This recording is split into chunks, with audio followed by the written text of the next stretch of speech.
Assalamualaikum warahmatullahi wabarakatuh. Halo semuanya, kembali lagi bersama kami di kelompok 6C dengan dosen pengampu Insinyur Ananto Triyogo. Kali ini kami akan membahas ragam gangguan abiotik terhadap berbagai ekosistem hutan. Untuk judul yang kami pilih adalah identifikasi tingkat kerusakan tegakan pada kawasan pusat pelatihan gajah Taman Nasional Waikambas. Sebelum sebelum lebih lanjut, izinkan kami memperkenalkan diri terlebih dahulu. Perkenalkan, nama saya Muhammad Rafi Yuwan Kanahaya dengan NIM 24538 KT 10706 dan dilanjutkan oleh teman-teman saya. Perkenalkan, saya Elok Kusmani Remudawati dengan NIM 245344525 KT 10646. Perkenalkan, nama saya Muhammad Ali Wardana dengan NIM 2454456 KT 10880. Kenalkan, nama saya Muhammad Tahif Arbani Pramadya Fajri dengan NIM 245455557 KT 10915. Perkenalkan, nama saya Emilia Ratnadewati dengan NIM 245355138 KT 10664.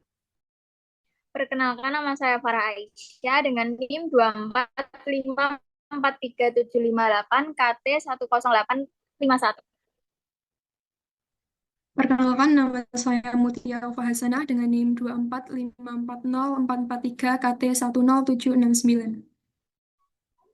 Kenalkan, nama saya Mikaela Faken Paramita dengan NIM 245365154 KT 10684. Kenalkan, nama saya Muhammad Rafiq Tansadeva dengan NIM 2454251 KT 10805.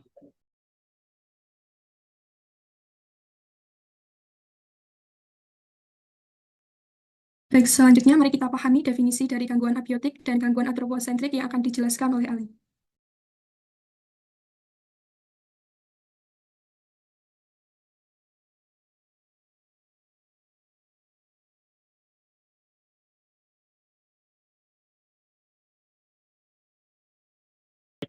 Gangguan abiotik dan antropogenik. Gangguan dibagi menjadi dua, ada gangguan abiotik. Pengertian gangguan abiotik adalah gangguan lingkungan yang terjadi secara alami, seperti cuaca ekstrim dan kekeringan, yang dapat merusak habitat dan rantai makanan sementara. Sementara itu, gangguan antropogenik disebabkan oleh aktivitas manusia seperti deforestasi, pembalakan, dan pencemaran, yang menurunkan kualitas lingkungan dan keanekaragaman hayati. Baik, itu saja. Baik, berikutnya deskripsi singkat mengenai kawasan pusat pelatihan gajah Taman Nasional Waikambas serta tipe kerusakannya yang akan dijelaskan oleh Afif, dilanjut Emil dan Deva. Oke, jadi Taman Nasional Waikambas atau disingkat dengan TNWK bagi Provinsi Lampung. TNWK atau Taman Nasional Waikambas memiliki luas sekitar 1.225 1.225,61,3 hektar sebagai habitat endemik bagi suatu pulau Pulau Sumatera, yaitu Jawa Sumatera, Harimau Sumatera, dan Badak Sumatera, dan masih banyak apa satwa lain-lainnya. Baik, vegetasi pada kawasan PPG sangatlah banyak dan beragam. Keberagaman ini memberikan banyak dampak positif dan juga dampak negatif terhadap vegetasi penyusun tegakan. Dampak negatif dari interaksi organisme dalam tegakan menyebabkan kerusakan tegakan. Adanya patogen, hama, bahkan aktivitas manusia juga dapat mengakibatkan gangguan dan kerusakan tegakan. Oke, kemudian tipe kerusakan paling banyak yakni luka terbuka akibat aktivitas manusia dengan lokasi kerusakan yang paling banyak pada batang bagian bawah pada pohon johar, yaitu dengan nama ilmiah Cassia siamea. Nilai kondisi kejadian kerusakan dalam tegakan sangat tinggi, yaitu sebesar 98%.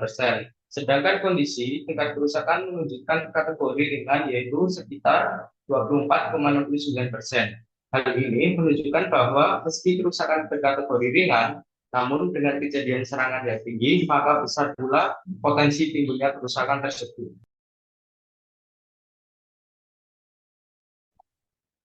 Jadi tipe kerusakan yang ditemukan ialah luka terbuka pada batang. Lalu apa sih dampaknya? Silahkan, Elo. Oke, lanjut pada bagian dampak luka terbuka pada vegetasi pohon di Waikambas. Nah, luka terbuka ini sering disebabkan oleh aktivitas pengunjung yang dilakukan secara tidak sengaja atau akibat interaksi langsung yang kurang terkontrol.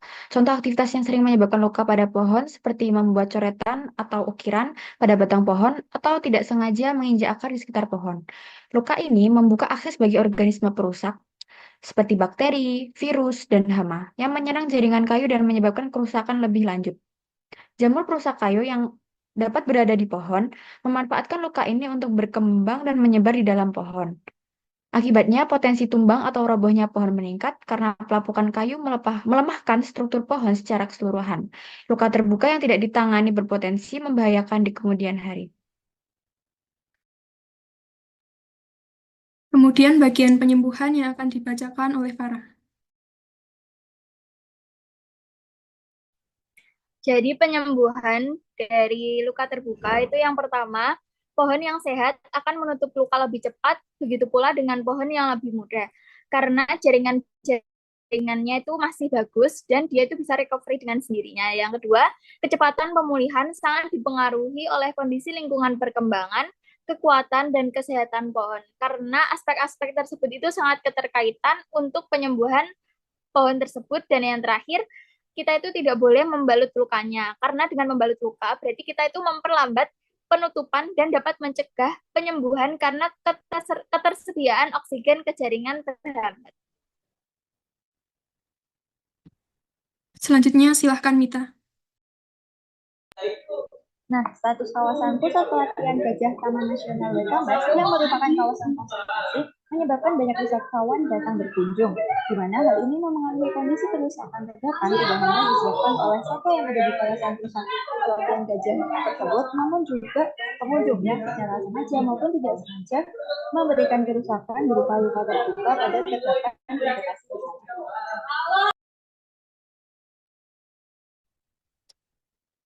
Kemudian pada slide 2.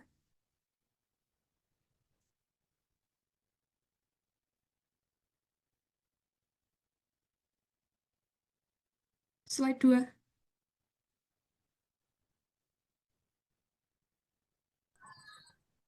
Nah, pada slide kedua ini tertera nama kelompok kami beserta kontribusi pada kelompok kami dan juga beberapa gambar mengenai gangguan abiodik pada Taman Nasional Waikambas yang terletak di Pulau Sumatera. Sekian presentasi dari kami. Jika ada kurang lebihnya mohon maaf. Semoga bermanfaat bagi kita semua. Wassalamualaikum warahmatullahi wabarakatuh.